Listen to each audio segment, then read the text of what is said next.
Khulna metropolitan পুলিশের commissioner Mohammad Zulfikar Ali হায়দারের পদত্যাগের দাবিতে ফের উত্তপ্ত হয়ে উঠেছে নগরীর খানজাহান আলী সড়ক। সোমবার ৩০ জুন বিকাল ৪টা থেকে কেএমপি সদর দপ্তরের সামনে টায়ার জ্বালিয়ে সড়ক অবরোধ করে বিক্ষোভ করেছেন সাধারণ ছাত্র জনতার ব্যানারে সংগঠিত কয়েকটি ছাত্র সংগঠনের নেতাকর্মীরা।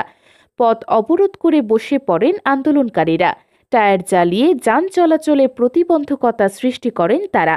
কেএমপি সদর দপ্তরের মূল ফটক ঘিরে উত্তেজনাকর পরিস্থিতি সৃষ্টি হয়। পুলিশ শুরুতে পরিস্থিতি পর্যবেক্ষণ করলেও পরে সতর্ক অবস্থান নেয়।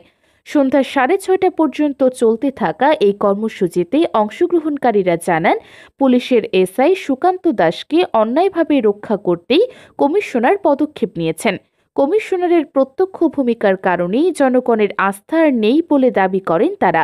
বর্তমানে খুলনার আইনশৃঙ্খলা পরিস্থিতির অবনতির জন্য কেএমপি কমিশনারকে দায়ী করছেন আন্দোলনকারীরা। উল্লেখ্য, পুলিশের এসআই সুকান্ত দাসকে থানার হেফাজত থেকে ছেড়ে দেওয়ার অভিযোগকে কেন্দ্র করে গত বুধবার থেকে কেএমপি সদর দপ্তরের সামনে অবস্থান নেয় বিভিন্ন সংগঠনের শিক্ষার্থীরা। বৃহস্পতিবার ভোরে তাকে চুয়াডাঙ্গা থেকে পুনরায় গ্রেফতার করা হয়। তবে ওই ঘটনার পর একাধিক সংগঠন আন্দোলন থেকে পিছু হটলেও কেএমপি কমিশনারের পদত্যাগের দাবিতে একাংশের বিক্ষোভ অব্যাহত থাকে। সোমবার তারা নতুন করে কেএমপি কমিশনার সহ 2 উপকমিশনারের অফিস ঘেরাওয়ের ঘোষণা দেয়।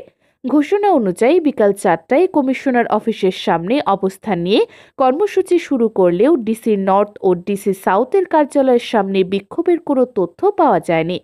একই দিন দুপুরে খুলনা প্রেস ক্লাবে সংবাদ সম্মেলন করে বৈষম্যবিরোধী ছাত্র আন্দোলনের একাংশ ও জুলাই অভ্যুত্থান চেতনাধারী বিভিন্ন সংগঠনের নেতারা বলেন, গুটি কয়েক সহযোদ্ধাকে সামনে রেখে একটি বিশেষ মহল আন্দোলনকে ভিন্ন খাতে প্রবাহিত করছে।